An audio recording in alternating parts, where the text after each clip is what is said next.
De Canal 13 les recordamos que nos pueden escuchar a través de la radio, la 94.8 de la frecuencia modulada y, como no, también a través de internet, www.canal13digital.com. Esta mañana tenemos a doña Isabel Guerra, consejera del Partido Socialista Canario en el Cabildo de Gran Canaria. Muy buenos días, doña Isabel. Hola, buenos días. Bienvenida. Ayer se celebró la conmemoración del 30 aniversario del primer gobierno socialista de la democracia con la investidura del expresidente Felipe González.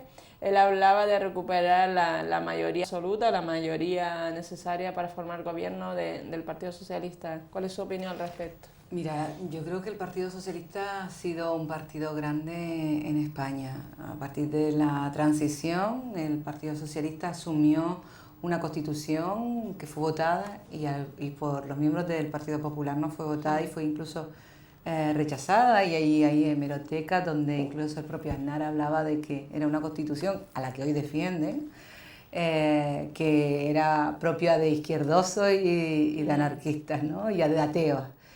Entonces, pues bueno, yo creo que en estos 30 años del Partido Socialista que ha estado en el gobierno de España han habido avances muy importantes. Los grandes avances progresistas, desde el Pacto de Toledo, garantizando las pensiones, hasta toda la política del estado de bienestar, lo que son el apoyo fundamental en la educación, la justicia, la sanidad, los servicios sociales, han sido todos incrementos del Partido Socialista, de una fuerza de izquierda. Sin duda en materia de igualdad, quienes hemos, y estamos orgullosos de serlo, quienes hemos puesto leyes importantes encima de la mesa, pues ha sido el Partido Socialista. Yo creo que es el partido que más se asemeja a la sociedad que vivimos.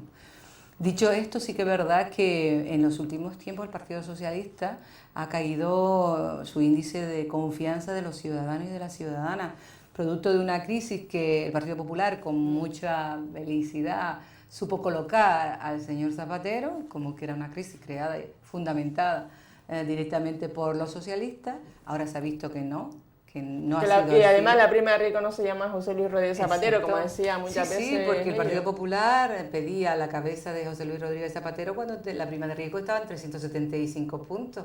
Hoy la prima de riesgo, incluso con el Partido Popular, ha llegado sobre los 500 y pico, rozando los 600, y ellos no han dicho ni pío, ni esta boca es mía, y hoy tenemos una prima sobre los 450, 500, era la prima de Rajoy, ¿no?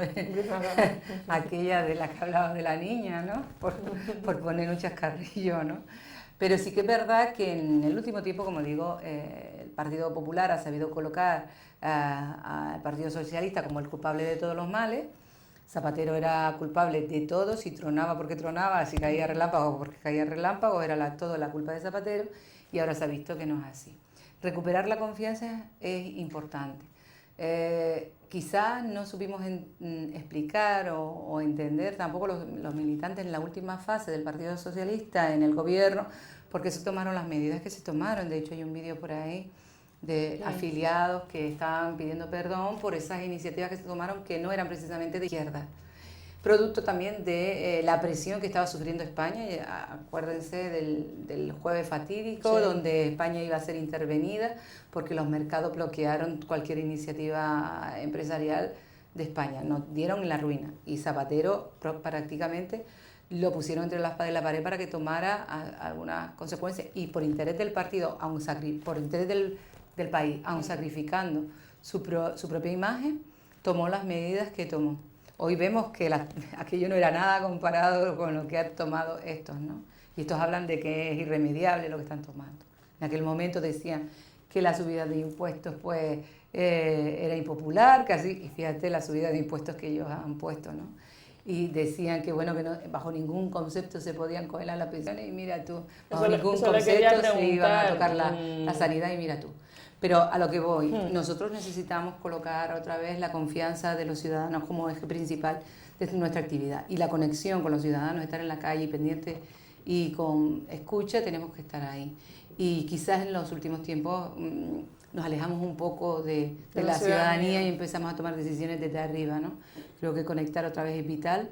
Vital no ya para el Partido Socialista, sino también para que en España no imperen políticas de derecha, que es lo que está imperando ahora.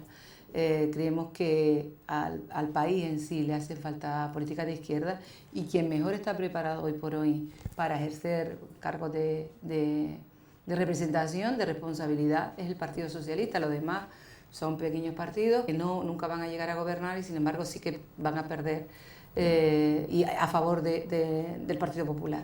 Con lo que es muy importante establecerse otra vez. Sin duda hay que hacer remodelaciones dentro del Partido Socialista, cambiar caras y actualizar nuestro proyecto político, porque hoy por hoy pues nada, nadie se le esconde que hay otras necesidades imperiosas en nuestra sociedad y hay que cambiar y poner al día el discurso político y el proyecto político. Pero a mí no me cabe duda que tenemos que cambiar caras y yo soy siempre de las que yo opté por otra opción, que era Carme Chacón, y creo que en estos momentos, a pesar de que es un magnífico dirigente, señor Rubalcaba, creo que debería dejar pasar un poco para también renovar también esa imagen que es importante dentro del Partido Socialista y dar confianza y que la gente conecte con nosotros otra vez. Creo que Rubalcaba no es esa persona, podría ser un número 2, podría ser un magnífico número 3, pero en este momento creo que el liderazgo tendría que ser una persona que dé otra trayectoria, otra imagen, también si lo quiere, a la ciudadanía. De todos modos, también dentro del gobierno de Felipe González, los primeros gobiernos eran los hombres de gris, se veía poca presencia de mujeres, ya más adelante sí se vio alguna mujer, pero con José Luis Rodríguez Zapatero todo cambió radicalmente, era distinto. De todas maneras, la primera mujer que estuvo en el Congreso de los Diputados fue socialista y fue porque también pues era Matilde Fernández en aquel momento. Fernández, sí, con Felipe González. Y bueno, yo creo que apostó también por la igualdad del momento, porque también la sociedad te tiene casi que acompañar, ¿no?, a las medidas que estás tomando. En aquel momento, por ejemplo, era impensable hablar de matrimonio del mismo sexo, estamos hablando de hace 30 años y era impensable, y sin embargo ahora es una ley que ha prácticamente salido con un amplio consenso por toda la población sin que llegue a crispar. Igual que el tema del aborto y la ley de plazo, que en su momento era una ley bastante restringida y que poco a poco, lo que está claro que el Partido Socialista ha puesto en la agenda política los temas de igualdad, algo que en su momento no estaba. Felipe fue la avanzadilla, pero sin duda quien ha marcado un hito en la historia de España ha sido José Luis Rodríguez Zapatero, con ese primer gobierno paritario, el mismo número de hombres que de mujeres, y además porque la primera vicepresidenta fue una mujer, María Teresa Hernández de la Vega, y por primera vez en España había una vicepresidenta que en ausencia del presidente ejercía de presidente, y lo ejercía y lo hacía bien. Y luego tuvimos la primera ministra, y todo el mundo recordará la foto, la primera ministra, que era Carme Chacón, de Defensa, que también supo estar al día, aparte de ser catalana, que le dijeron de lo último por ser catalana y estar en el ejército español, imagínate, y supo afrontar el reto, yo creo que con bastante acierto. Y con esa ministra, doña Isabel, perdón que la interrumpa, se le criticaba más su aspecto anterior que lo que estaba haciendo, que iba con pantalón. En el acto de la hispanidad, que no cumplía los protocolos porque tenía que ir con vestido en vez de con traje. Algunos sectores de la prensa más carca y más conservadora le criticaban el peinado, el maquillaje, los zapatos incluso, en algunas de las... incluso Rosa salía en prensa rosa, ¿no?, de cómo no cumplía los cánones de...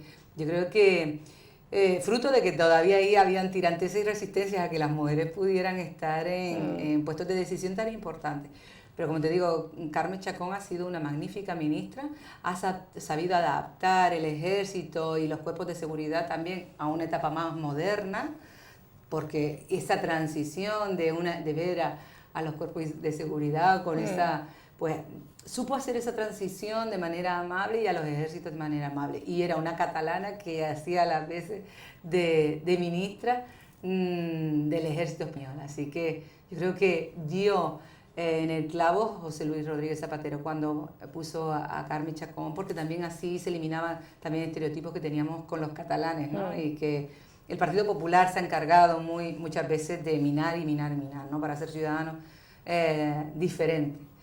Y yo creo que Zapatero, la primera ley que se aprobó por parte del Gobierno de España de Zapatero fue la Ley Integral contra la Violencia de Género, una ley que se venía reclamando, que el Partido Popular no se hizo eco de las organizaciones de mujeres, pero que el Partido Socialista tenía clarísimo que había que tener una cobertura jurídica para todas aquellas mujeres que estuvieran pasando por la violencia de género, y que hoy lamentablemente con el Partido Popular, pues muchas de las medidas que tiene la Ley Integral contra la Violencia de Género se están viendo que están cayendo en picado, sobre todo con la última reforma del Código Penal que ha sacado el señor Gallardón, donde pues temas como la defensa de las mujeres en materia de violencia de género queda supeditada a la condición económica que tengas para defenderte. Si no vas por un juicio penal, tienes que son divorcios, por ejemplo, los divorcios no van por juicio penal, pero sin embargo una mujer que quiera separarse o divorciarse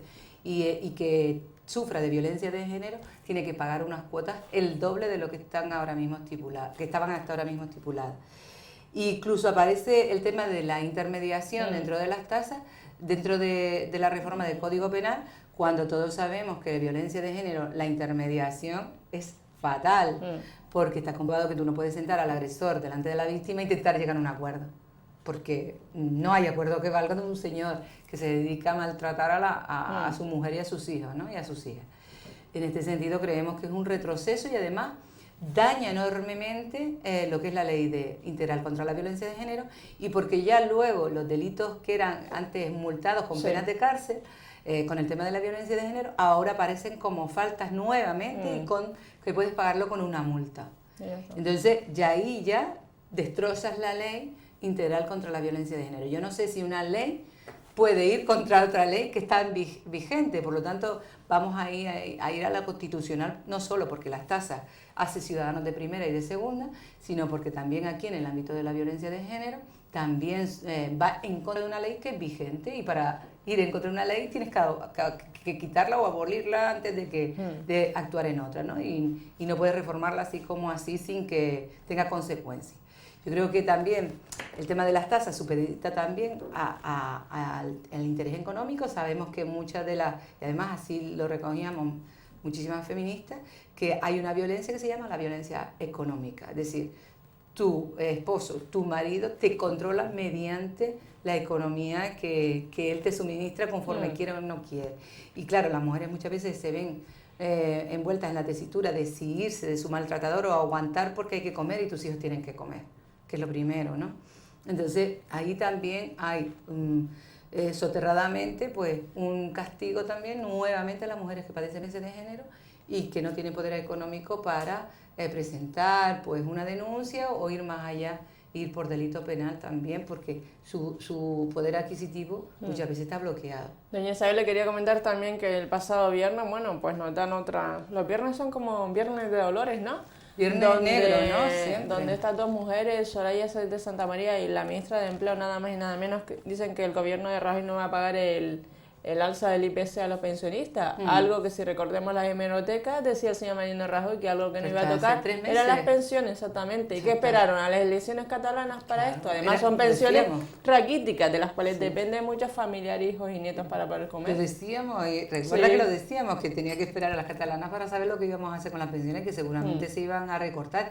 Y en realidad recortado el poder adquisitivo de las personas mayores es menor, porque el copago incrementa pues el dinero que tienen que pagar y con ello el poder adquisitivo. Si a ello le sumas el IPC, que la cesta de la compra pues cuesta mucho más cara y se ha visto la subida, y que eso, a pesar de ser una promesa, ojo, la incumple. Yo creo que el señor Rajoy ya no le queda en su programa nada más que incumplir, porque está todo incumplido.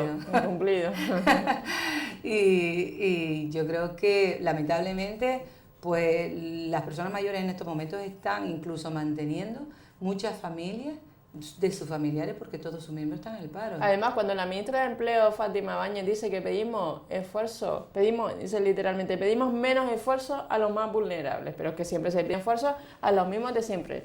A la banca no, a las grandes empresas que cotizan en bolsa y a los millonarios tampoco, y la iglesia tampoco, porque la iglesia a estas alturas, muchos católicos, apostólicos y romanos ya han pedido que la iglesia se postule a favor del aumento de la pobreza y la desaparición de la clase media. Además, es que es así, vamos a ver, la iglesia tiene que estar también con lo que está pasando en la calle, no es de recibo que cuando hay tantos índices de pobreza, la iglesia se calle y no diga nada y no tenga un postulado claro de que en estos momentos hay que dejar de hacer obras de reacondicionamiento de templos e iglesias para dedicarlo a quien lo está pasando mal. Hombre, yo recuerdo, así llegando a nuestro ámbito más local, que el presidente del Cabildo en la fiesta del Pino, al terminar la romería, él como algo que iba a recibir una ovación importante del pueblo, ¿no? Como discurso final, pues dijo que estaba estudiando la manera de rehabilitar un manto para la Virgen, porque era imprescindible que la Virgen tuviera un manto, ¿no? Y recuerdo cómo el cura, don Manuel, que ha estado en la aldea, sin encomendarse a nadie, largó él directamente, pues dice, mire, presidente, seguramente que la Virgen se lo va a agradecer muchísimo, pero más se lo va a agradecer si ese dinero lo cogemos para darle de comer a la persona que más lo necesita. Hombre, el obispo lo miró con cara de... al cura párroco lo miró con cara, niño, que... cuidado, y ese sí que recibió una gran ovación de todos los que estaban allí presentes, que eran muchísimos, ¿no? La multitud que estaba allí cerrando la romería.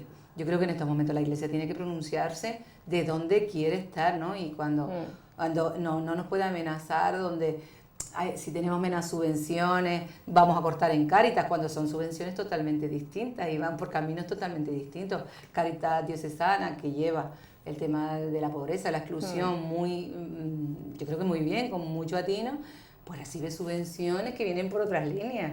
Y la diócesis, en este caso de Canarias, los ministerios eclesiales, pues reciben el dinero directamente por otras vías, ¿no?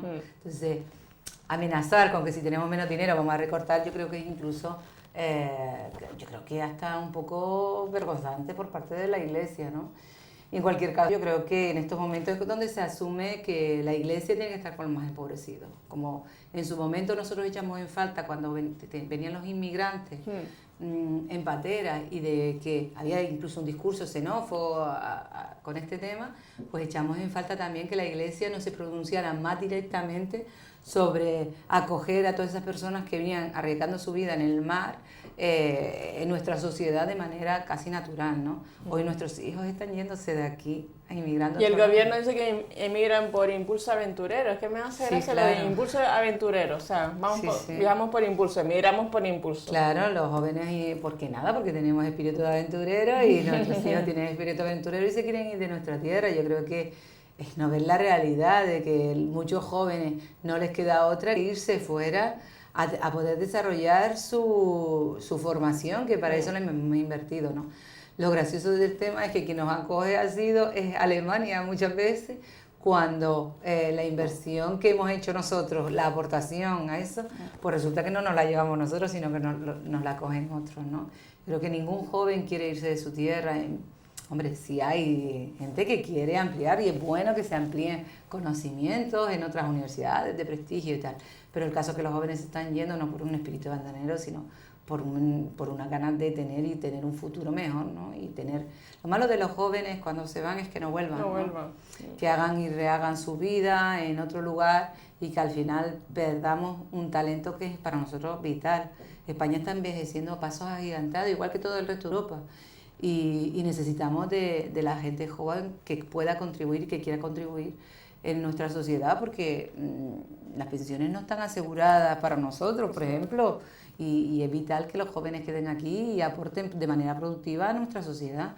El caso es que le tenemos que dar cobertura y eso no se lo estamos dando, ni futuro ninguno.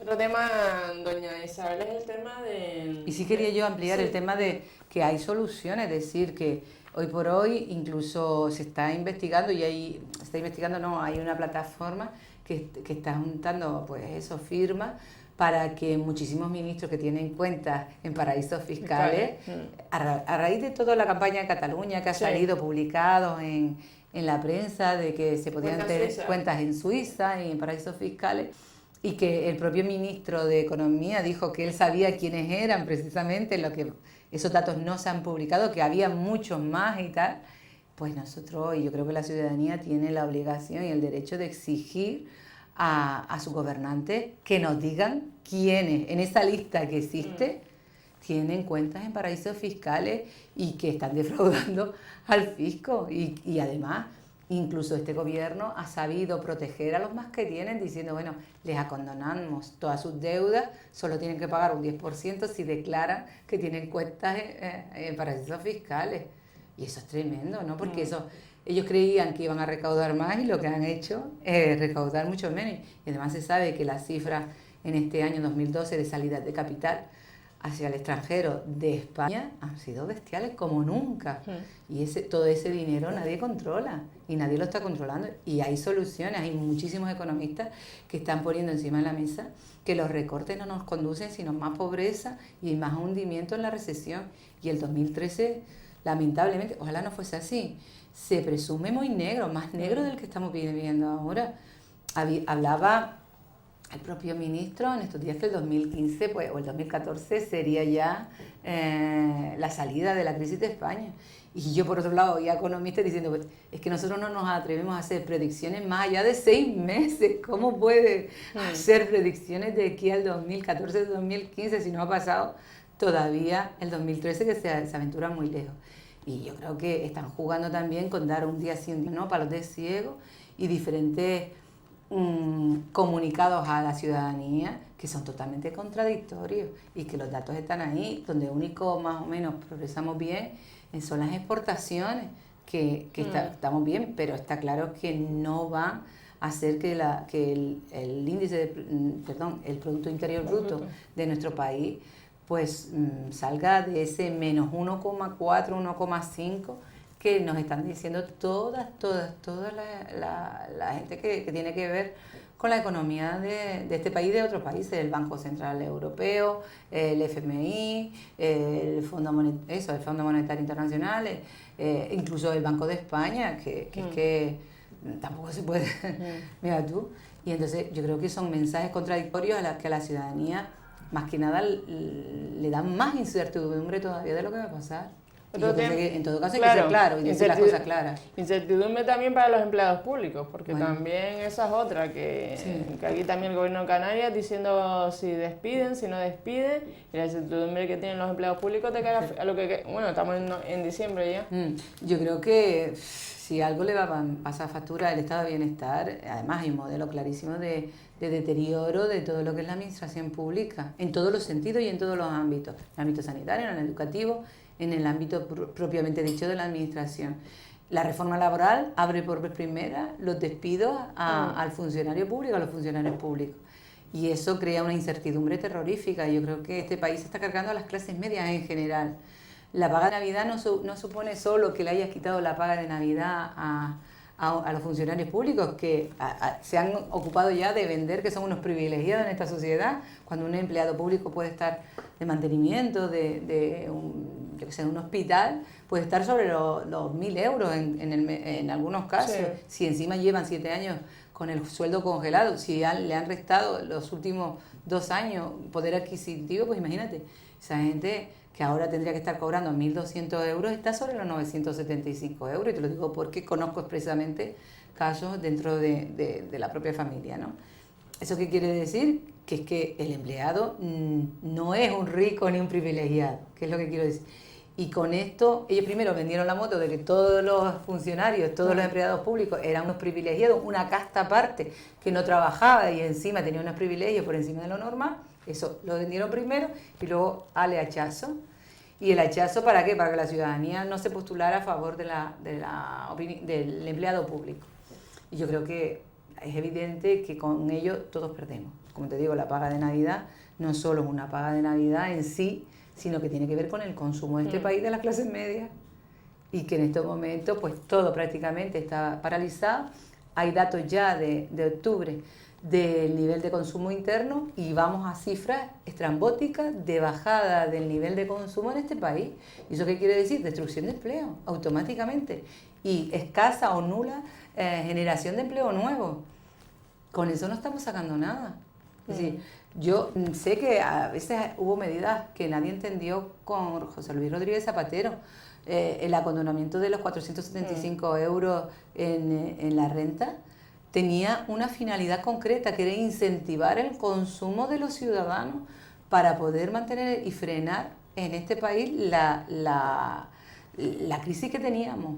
Y no salió mal, porque hay datos ahí que dicen que el nivel de consumo aumentó. Es decir, que había una estrategia clara de aportar ese dinero que los ciudadanos habían aportado de más, devolverles ese dinero, los 475 euros. Y yo creo que en este momento, si no hay que dar porque no tenemos dinero para dar incentivos, sí que no había que haber cortado una paga tan importante como la de Navidad, que sobre todo se basa en el consumo navideño. Porque a lo mejor en la paga de verano, que no lo quiero decir porque a lo mejor nos cortan la paga de verano también, pero la paga de verano tiene otros fines, que es pagar, a lo mejor te viene el impuesto de bienes inmuebles, te viene la renta, tienes que pagarla. Es una paga que tiene que ver más con compensar los gastos que tú vas a tener sobre esos meses. Como te digo, que puede ser la declaración de la renta, generalmente tienes que pagar, o puede ser, pues eso, el IBI, te viene todo junto, todos esos gastos suponen esa paga. Esa es para pagar y tú compensar esos pagos. Pero esta es para consumir directamente. Y eso se va a paralizar. Lamentablemente ayer venía el estudio de los empresarios, como te digo, y supone un masazo importante en Canarias de consumo que está valorado, y lo dicen los empresarios, sobre los 250 millones de euros. Y es una pasada. De que se va a dejar de invertir ese dinero en consumo. ¿Y eso qué quiere decir? Que la dependienta no va a vender, que no se va a contratar más dependientes, que el supermercado va a vender menos productos navideños, juguetes, todo. Eso va a repercutir en todo, y eso es el consumo y eso es el empleo de esta época, que viene como muchos jóvenes, como paga una extraordinaria de un mes, 2 meses por los meses de Navidad, y es grave. Por lo tanto, cualquier medida de este tipo que significa recortes va a repercutir directamente en nuestra economía. El pasado jueves, tengo entendido que fue el último pleno.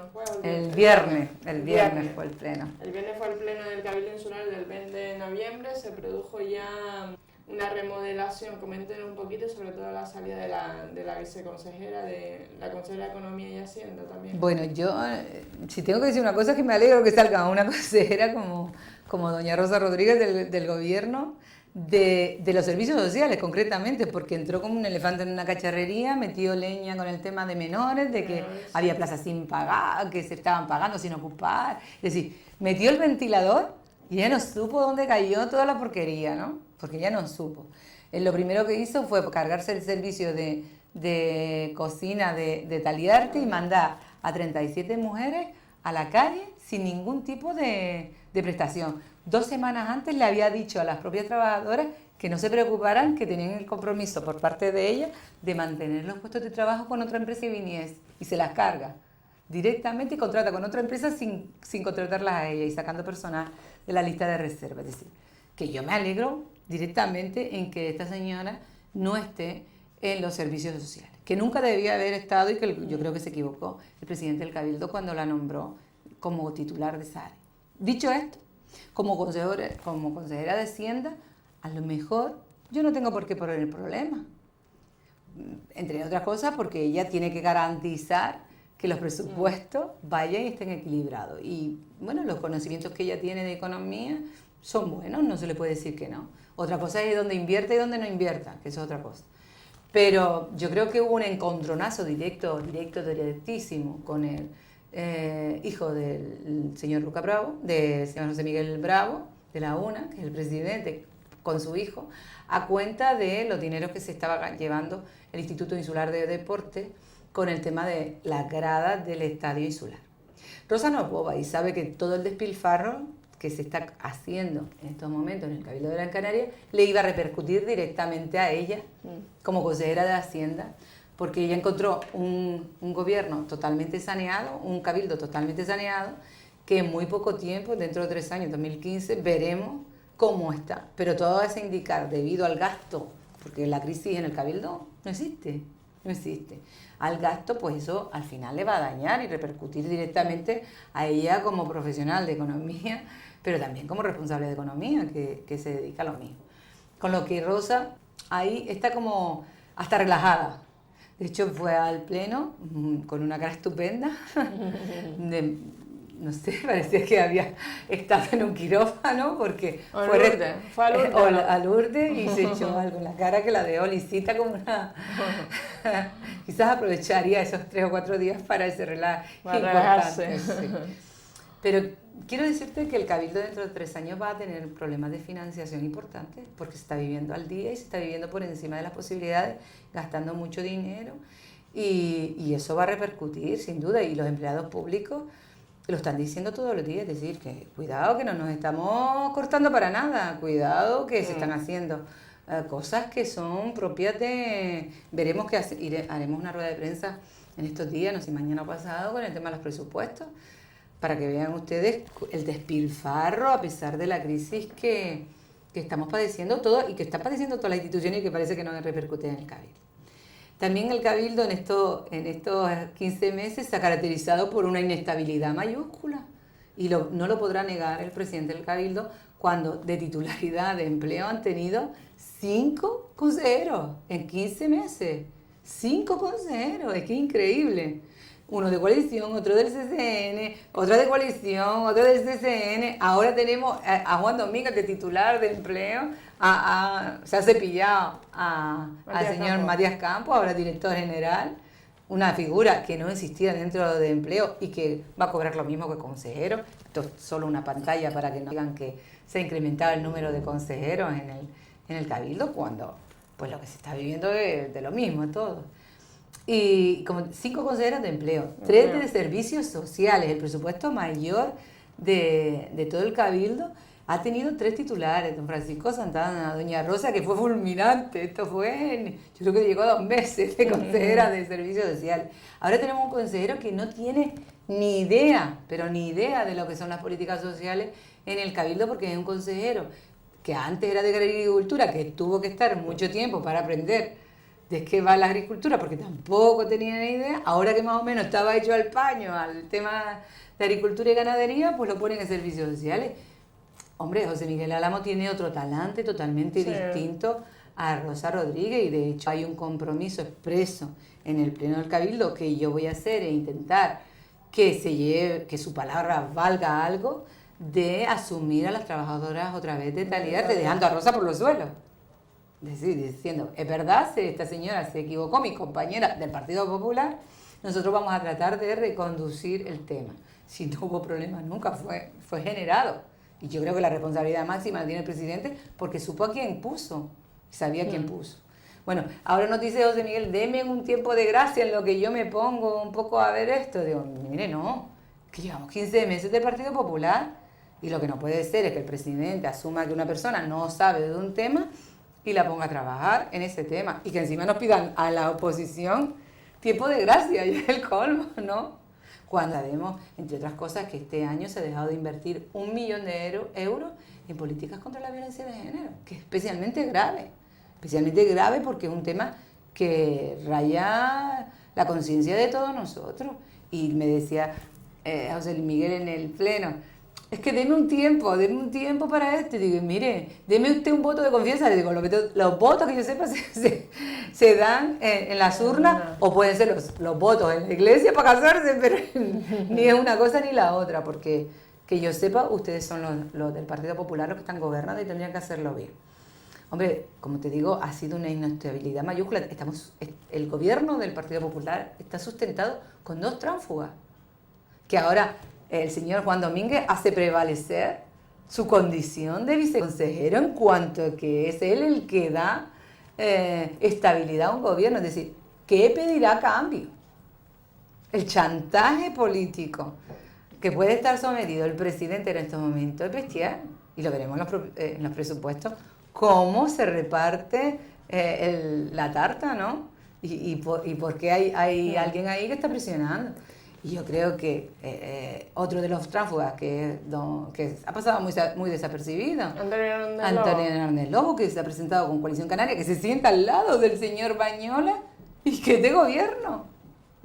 Y se sienta al lado, y cuando uno habla de cooperación institucional tiene que mirar para atrás, porque el que habla de cooperación institucional es el señor Hernández Lobo, pues póngase allí, en el gobierno. Pero como sabe que tiene pendiente un expediente de expulsión de Coalición Canaria no se mueve de allí a ver si gana algo también por coalición. Es que es increíble, aquí la gente no asume ni que es tránsfuga, siéndolo tránsfuga, ¿no? Pero bueno, y yo creo que eso dice muy poco Entonces, de lo que quiere. ¿empleo quién lo va a llevar ahora? Entonces, Empleo ahora lo lleva Juan Domínguez directamente, Domínguez. sí señor. Servicios sociales lo lleva José Miguel Álamo, que es un chico que muy bien de deporte. Agricultura parecía que estaba intentando sí, porque él es licenciado en educación física y porque no lo han puesto en deporte. Porque está el niño bravo. Ah, vale. Perdón, pero eso es intocable. Es que, vamos a ver, el señor presidente no ha sabido adaptar los perfiles profesionales que tiene dentro a sus categorías. Y claro, ¿en base a qué? En base a que es un niño, hay que dejarle todo el campo libre. Y Luca Bravo ha dado muestra de niño malcriado muchas veces, incluso en el pleno, ¿no?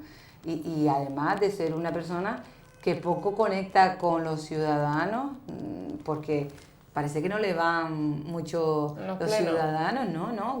Y eso que es alcalde, uno se sorprende, ¿no? Siendo alcalde, pero claro, a veces pilla menos siendo alcalde estando en Santa Brígida. De hecho, le ha salido una sentencia a favor del ciudadano que puso en un cartel que dónde estaba el alcalde, no se le veía en Santa Brígida, ¿no? Quiero decirte con esto que el alcalde conecta muy poco con los ciudadanos porque la violencia de género en su municipio se ha cerrado, la oficina de información y asesoramiento, con total desparpajo miente al pleno el otro día diciéndonos que no está pero que lo tiene la mancomunidad de medianía. Digo, mire, que se ha puesto de acuerdo la mancomunidad de medianía para tener un servicio de orientación e información a las mujeres víctimas de violencia, y que yo sepa, el único convenio que ha firmado es el que está con el Instituto de Igualdad, y fuera de eso es ilógico que usted no tenga una planificación y que sea al margen, se haga otra oficina, y además con qué dinero. Es decir, que mintió bellacamente al pleno, y yo incluso se lo increpé así, usted es mentiroso, porque hay cosas que no se compran ni se venden, y estas cosas se cogen más rápido un mentiroso con cojo, ¿no? Se dice así, con perdón de las personas con eso, pero es que es así. Y bueno, este señor, todos sabemos que suspendió la ayuda a domicilio en su municipio, que estuvo a los ancianos meses sin tener la atención en casa de la ayuda a domicilio. Parece que no le daba lo mismo a Joque Cole, estuvo mucho tiempo suspendido. A raíz de la presión que se hizo de los ciudadanos en Santa Brígida, se volvió al servicio, pero bueno, todos sabemos de eso. Y el perfil que él tiene no es precisamente de deporte, pero claro, él está muy bien con la Unión Deportiva, yendo a la grada a ver todos los días la Unión Deportiva, que es muy importante la Unión Deportiva como seña de identidad en Gran Canaria. Desde luego, eso va por descontado. Pero yo creo que los aficionados, incluso el propio club que está recaudando fondos, y muchos de los partidos son a fondo de ir al banco de alimentos, los alimentos, entenderían que en estos momentos acercar las gradas al campo de fútbol es una obra que se puede dejar un poco para cuando estemos mejor. Eso no quiere decir que no se haga, pero cuando estemos mejor, cuando hayamos salido del trance ¿no? Que del bache tan profundo en el que estamos. Y hablando de Isabel, que van a salir 3 millones, 3 que son millones. 800.000 ahora, pero es 3 millones. dirección de obra y proyecto, y luego la obra. Es decir, que estamos hablando de cerca de unos 3 millones de euros, que ya veremos a ver cuánto, a lo mejor 2 millones y pico, pero nosotros calculamos alrededor de eso, de algo que puede esperar. Igual que puede esperar, hay un tema especulativo totalmente en estos momentos que a mí me raya especialmente, que son los dineros que aporta el Cabildo para el mantenimiento del campo de fútbol de la Unión Deportiva, y que el señor presidente de la Unión Deportiva, que es empresario y que en su calidad de empresario me parece muy bien que quiera hacer negocio, ha dicho, bueno, lo que nos viene a nosotros de los 450.000 euros que se paga por el mantenimiento del campo de fútbol, no nos lo pague, y lo que vamos a hacer con ese dinero vamos a invertir en la torre que está al lado del campo de fútbol. Yo se lo doy a la empresa que a mí se me antoje, es decir, el señor Miguel Ángel Ramírez como empresario se lo va a dar a una empresa para que haga la obra, y yo me quedo con la explotación de la obra. Digo, pues, qué bien, con el dinero de los ciudadanos, de nuestros impuestos, cómo se especula de esa manera. Yo creo que eso es totalmente recurrible y nosotros vamos a estar ahí muy atentos, porque al final parece que incluso el niño bravo dice, uy, pues no hubiera pensado en esa idea, qué buena y qué fantástica es, cuando sabemos que detrás de eso hay un pelotazo mayúsculo que un señor como empresario quiere beneficiarse, independientemente de ser presidente de la Unión Deportiva Las Palmas, que lo habrá hecho mejor o peor y que, bueno, los datos están ahí, pero que otra cosa es que ese señor como empresario quiere hacer sus negocios. Eso es otra cosa con dinero público.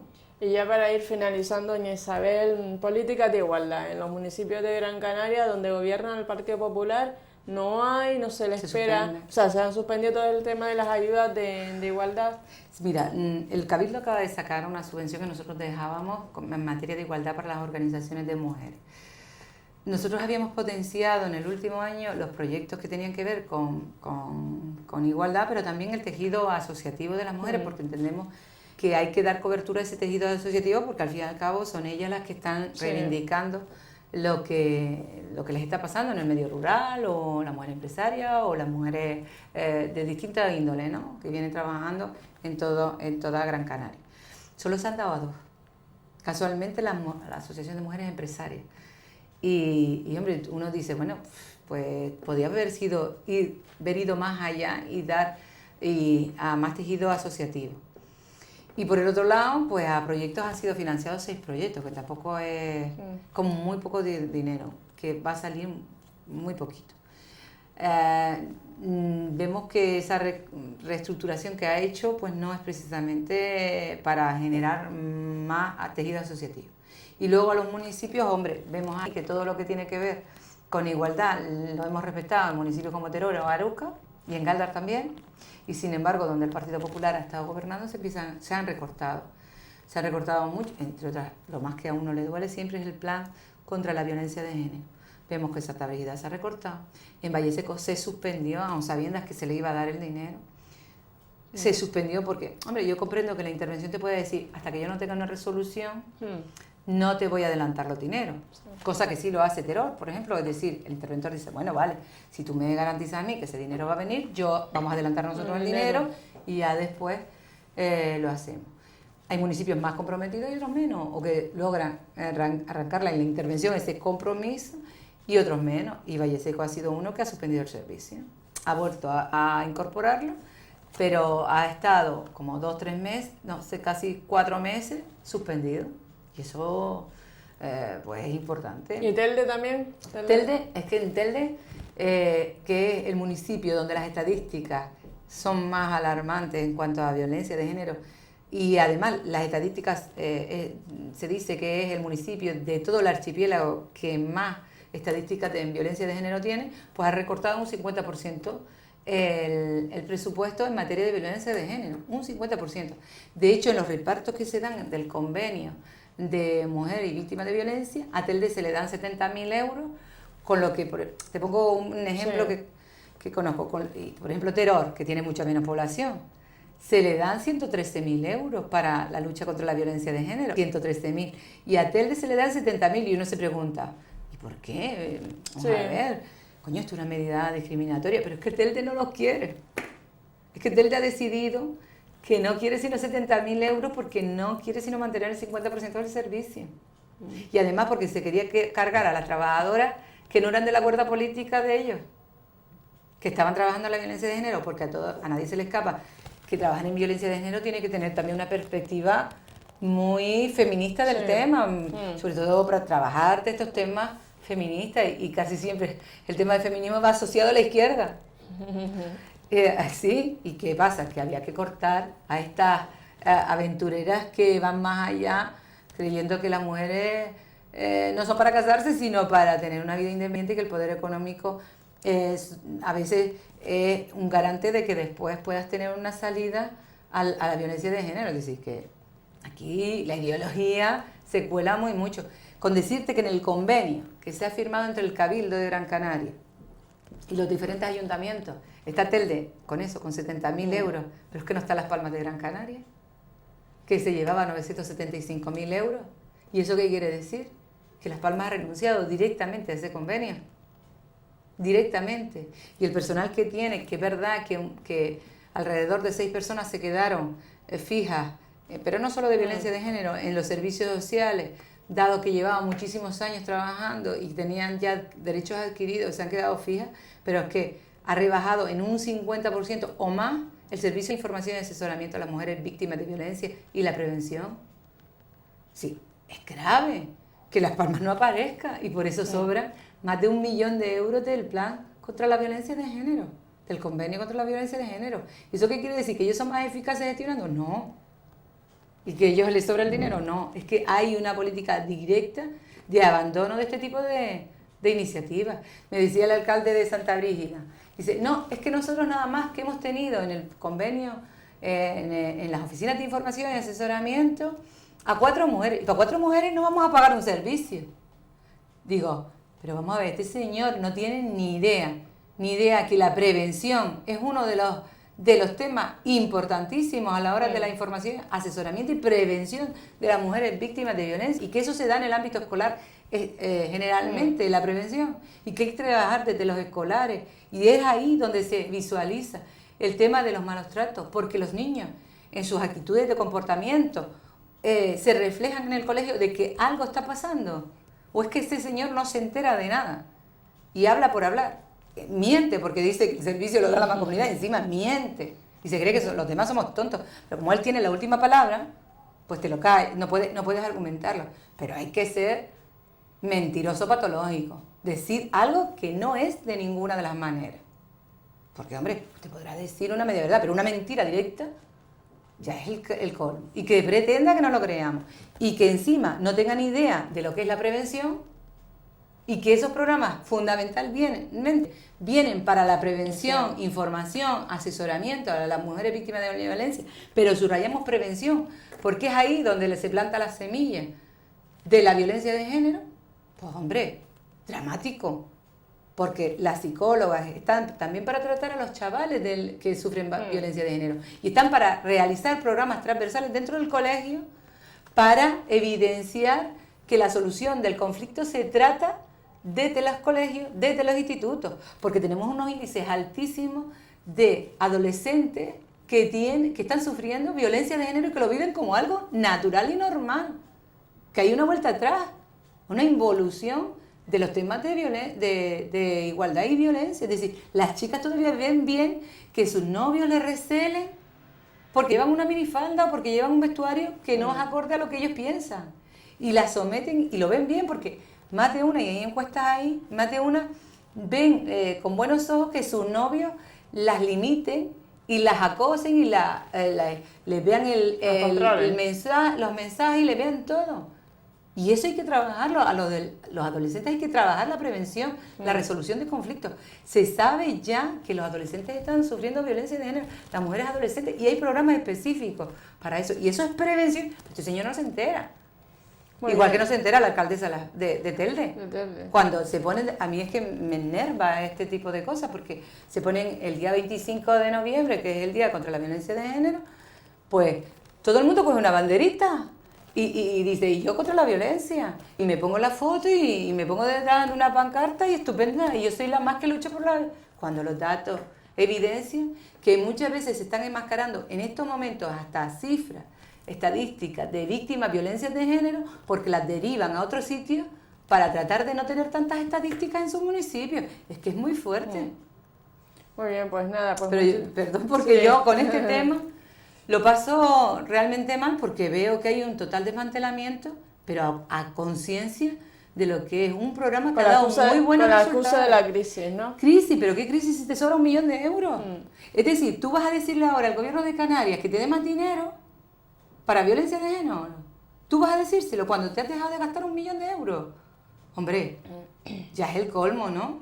Que usted se deje de gastar 1 millón de euros y que encima diga que el gobierno le va a dar menos dinero. Pues claro que le va a dar menos dinero, pero si no se lo gasta, ¿para qué lo va a tener usted ahí? ¿Para qué? ¿Para decir que lo tiene? Pues no. ¿Y esos son los brillantes gestores que nos dicen que son el Partido Popular? No, pues es mentira. No son unos brillantes gestores, porque el dinero está para gastarlo donde hay que gastarlo.